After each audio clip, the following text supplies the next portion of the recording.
Yes, so my name is Vanessa Myers. So we have a building company here in Austin, and he has over 30 years of building experience.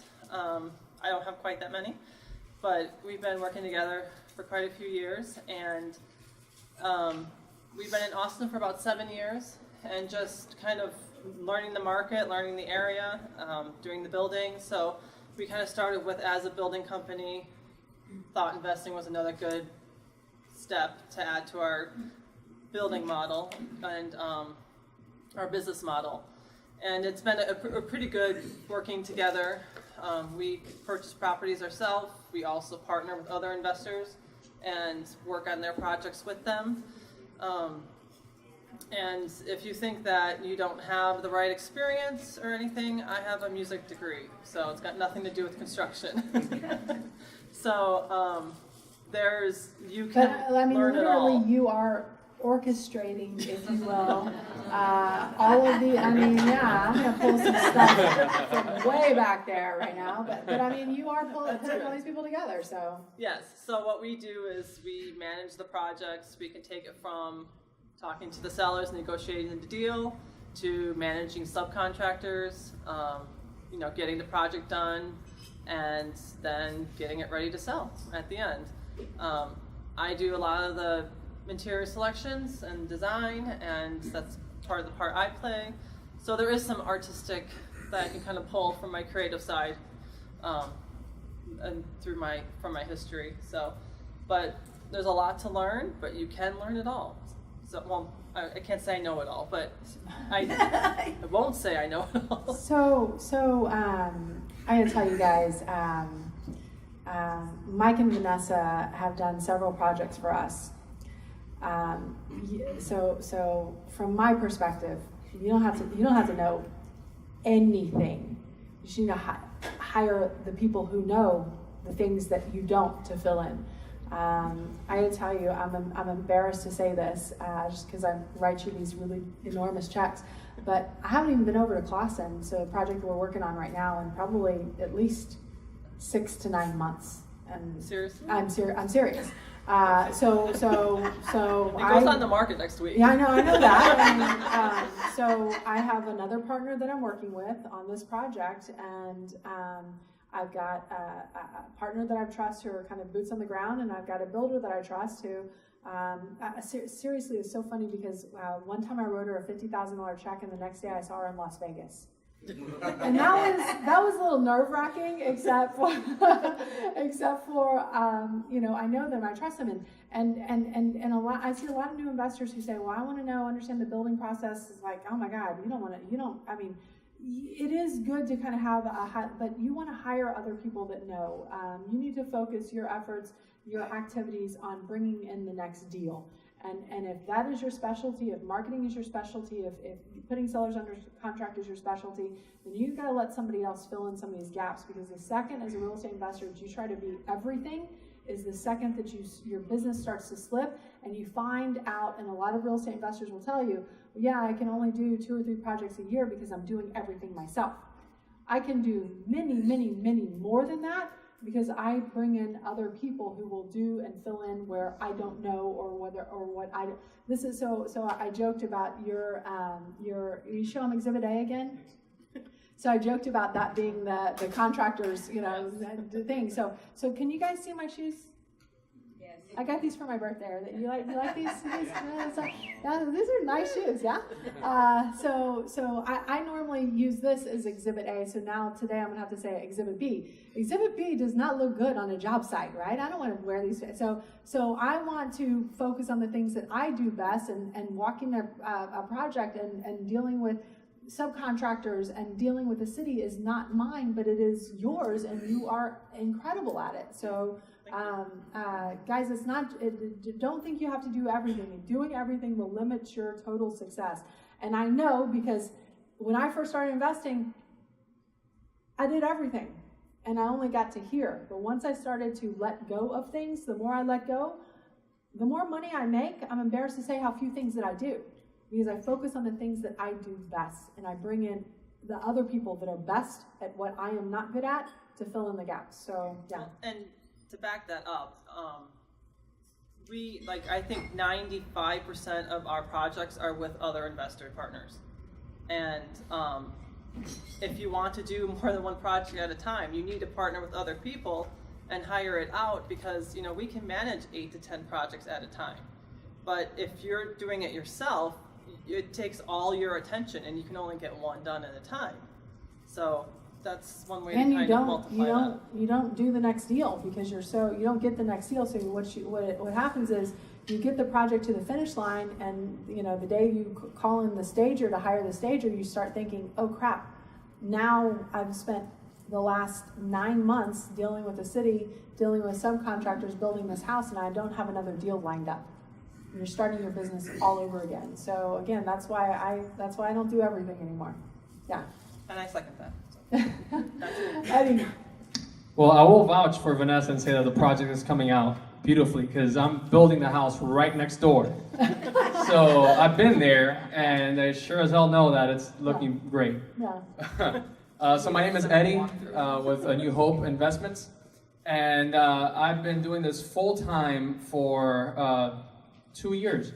And in December of 2015 is when I started going to the real estate investor group, and in January I, full-fledged, I think, did this full time, and within 1 year I was earning 6 figures, and then already by August of this year I've been earning 6 figures as well. So it's been a good couple of years for me. And anyway, I come from the film industry, so not too different. I used to live in California, and if you've seen the news for just a couple of minutes, you know what's going on over there. So that's why I got out and moved here and decided to do this full time. And I haven't looked back since. I mean, I've been really stoked to be doing this.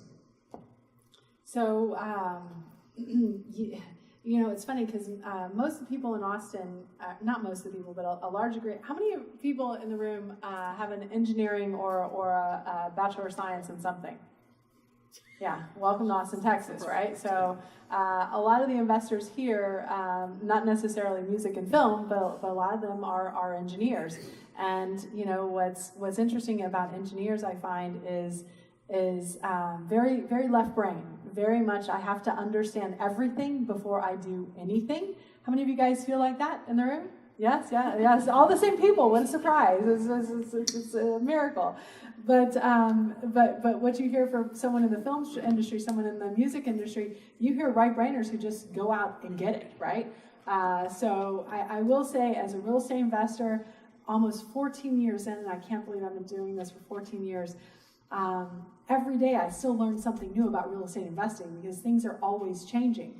So if you are a left brain person who thinks I have to know everything before I do anything, I'll see you when we're dead. I mean, it's like, that's just as simple as it is. You won't ever get there. You have to, at some point, get enough knowledge, right, to be able to take some action. And here's what I can promise you. Nothing, and I'm sure you guys can speak to this too, nothing will make you go out and really figure out what are the most important things, like talking to that first seller, like getting that first house under contract.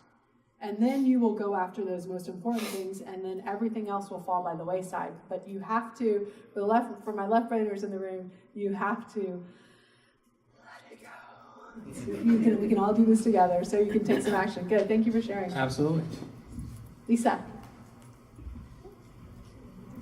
Hi, my name is Lisa Lacey, and it's been just over a year since I did the 3-day live event training. Just a quick synopsis of the last year. I quit my job. Tell them what you were doing last year. Okay, I had a very successful career in healthcare, consulting, and contracting. A nice 6-figure corporate America job. My husband and I went to the training. I was tired of corporate America. I've been in the industry 20 years. I was done. And I said, you know what, let's give this a shot. So I quit my job. My husband still does have his job. He's very involved in our business, though. Sometimes I think he works more with me than he does on his real job, but that's another story. In the last year, we just closed on our 8th deal. We've done 6 flips. We've had a rental and then one that I put in other. And wait, what? We got it under contract and it blew up. Okay. It wasn't terrible. Guys, sometimes the best deals you do are the deals you do not do. So Right. that's okay. That's okay. Yeah, I mean, there's a long story behind it, and it wasn't like something horrible, but it just didn't end up as a flip or a rental or anything like that. I will say that between, probably the first 6 months, I have more than made up my corporate America salary. I'm much happier. I have my own hours. I do what I want to do when I want to do it. My husband and I, when we talk to people, we play off of each other's strengths. You know, he's got strengths in areas and I've got strengths in areas. So if you're here with somebody like significant other, a friend, whatever, if we're talking to a female seller, maybe I get that rapport with the person, or maybe he does, and then that person He is kind of handsome. takes. I'm just saying. Yeah. Is that it too? I mean, that's He is handsome. Yeah, he's in Philly right now for his real job, but anyway, I mean, I come from healthcare. The only real estate experience that I had was I'd sold a house, through a realtor. So basically knew nothing about it. There is, certainly a lot to learn, but it is, if you're looking to get out of corporate America, or if you feel like you're stuck wherever you are and you're interested in it, there's definitely opportunity in here and in doing this, and you can make it whatever you want it to be. If you're more into buy and holds, and you're more into flips, if you're into the commercial, I mean, there's a place for, for. So do you guys want to hear about Lisa's first deal, her most profitable deal, or her most creative deal? Yes. Yes. All the Tell them about your first. Tell them about your first. Okay, so my first deal, we actually had the deal when we went to the training. Okay. We got it from a wholesaler, and it was a wholesaler who doesn't necessarily have the greatest reputation. It starts with an N. That being said, we got the house under contract.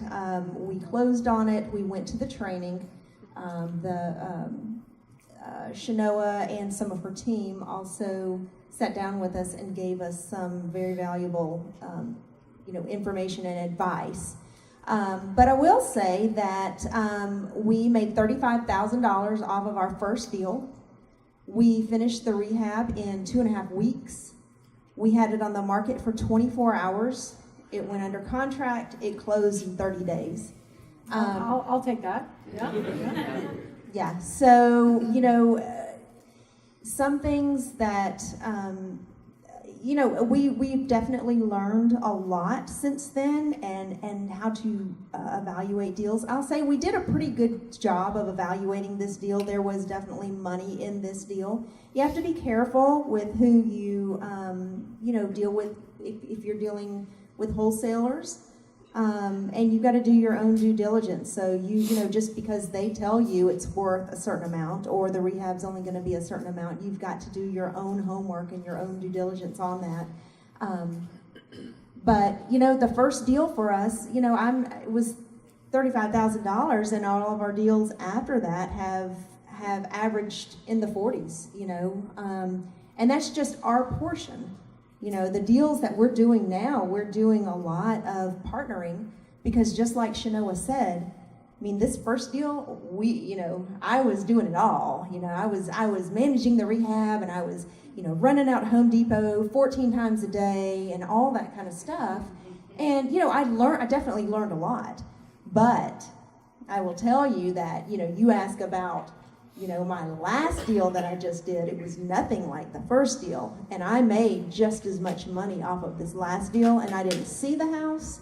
I didn't put one penny into it. So those are the deals that, you learn as you go. But those are the deals that now I'm definitely interested in. So there is an evolution. There is a learning process. A lot of people, I will caution you, and Lisa, I know you can speak to this, but what you learn on deal number 1, you might not see again until deal number 21 or deal number 121. And what you learn on deal number 2 will be something new altogether, and the same with deal number 3. When we talk about real estate investing, the best way I can describe it is a mile wide, right? There's always something new. There's always something new to learn. So I will caution you guys to be careful. Don't say, oh, I'm just want to do that first deal so I can just have that experience, right? So I can know so I can prove that I don't care if I make money or if I don't make money, or I don't care if I just make a little bit of money or a low return on my investment. Because what I can tell you is this: experience is the toughest teacher out there, because experience gives you the test first and gives you the lesson after. You want the lesson before you get the test so that you can ace the test. Because what you learn on every single real estate deal will be different every time, and you don't want to have to be getting that lesson, or that test on each one of those deals. So once you get a little bit more better at it, you kind of realize that, and you find out these different shortcuts. And shortcuts can be time-based, and shortcuts can be money-based.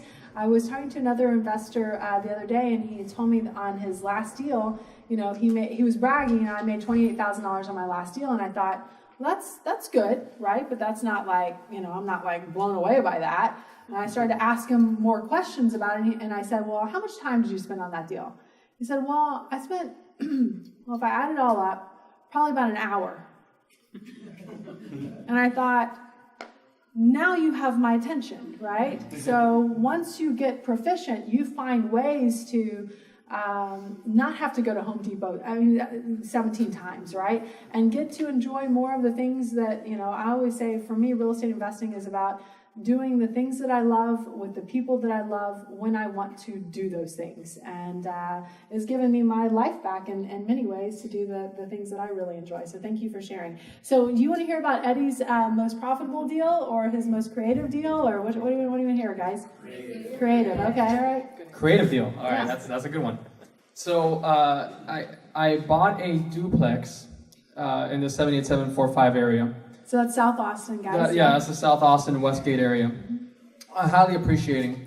And I got this duplex, and it wasn't the greatest deal up front. What I mean by that is, if I would have just rehabbed it and sold it, I would have not made a huge profit. It would have been, maybe 15 grand or so. And but if I would have held it, it would also, that area appreciates quite well, but I was looking more for an instant gratification, if you will. So what I did was, I did a condo conversion on this duplex, and I sold each. So what a condo conversion is that you take a multi-family property and you split it into a condominium, and then you could sell each unit individually. So the value in that is that the price per square foot is higher when the property is smaller, because you don't want to have a property in one neighborhood that is $300,000, and the other one that's just a few square feet bigger be double the price. So technically, the price per square foot is higher if the property is smaller. So with that in mind, I did a condo conversion, and I sold each unit individually. I bought the property for $240,000. I put about $40,000 into it, and I sold each unit individually for $200,000 each. So it's a pretty good profit on that one. So I think that was the more creative one because not everybody would have thought of using that strategy. So I think that was a unique opportunity to try something different. Yeah, so one of the cool opportunities in Austin that a lot of us are using, and I do it a lot with new builds, is I'll use that condo conversion strategy. But some of the skill with being a real estate investor is seeing the things that other people don't see, Exactly. and kind of having that vision and being able to put some of these deals together that almost every other investor who probably looked at that just looked at it as a duplex, didn't look at what the real potential was. Because you are a student of the market, because you see what other people are doing, you start looking at investing in other ways. So, and that's where once you get the different strategies, once you kind of really understand how to push the value and how to create value, that's where you can obviously make a lot of money as well. That's a great story. Do you guys like that story? Yeah, I love that story. That's awesome. Yeah, Eddie has some great stories. One of the deals he did had 42 heirs. 40. Yeah. They kept dying, so it's like every month I'm like, how many heirs are you working with now? Oh, it just went from 39 to 41. Yeah. Who died? You know, it's like, so he's done some really creative stuff. That's it in a nutshell, that's for sure. Sure. Did you do any city coding change when you wanted to sell it individually as condos? Did you have to? No, it's a really easy process. It's not like, you're not replotting it. So it's you're technically getting the same lot and just splitting it down the middle. In city terms, all you're doing is just taking a piece of property, and once it becomes a condominium, they're split, right, without doing an actual plotting. So it took, 2 weeks probably tops. There are specific that's with attorneys attorney, yeah. in town. So this is again, you could do all of this yourself. Some people will ask me, well, how do you do this? I want to dig into the details and know. What you do is you call the attorney and they do it all for you, right? So for us, we have a condo. We have several condo conversion attorneys who are experts at this and can help you create the value. And then we have title companies. We have title companies that can figure out how to parcel it out to be able to sell them and deed them separately. Exactly. Yeah. You go to an attorney for that, for sure. Thank you. Sure.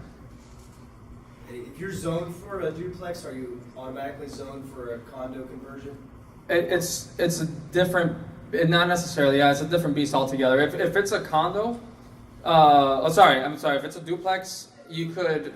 If there's two different lots two different properties, units in a property, in a lot, you could always do a condo conversion, is what I'm told, unless it's a specific, but I don't know if there's a code to, if the lot is a certain size, but I don't think so, right? No. So, yeah, you could always technically. It's already on there. Yeah. It's already built. So, Vanessa, what do you want to tell us? Most creative, favorites, most profitable, first? Which one do you want to share? First. Hardest or hardest? Yeah, let's go one. Yeah. Which one had the most hairs on it? That could be another one. Oh. I'm sorry if you guys have heard me tell the story a little bit. I'll keep it brief, but it has a lot of hairs when there's a lot of moving parts and a lot of people involved. And we had this one that we had purchased from another investor. They did the negotiating with the seller. She was a realtor, the wholesaler, the other investor. Hold a little closer. Okay. Can you hear me better now? Yeah. Thank you.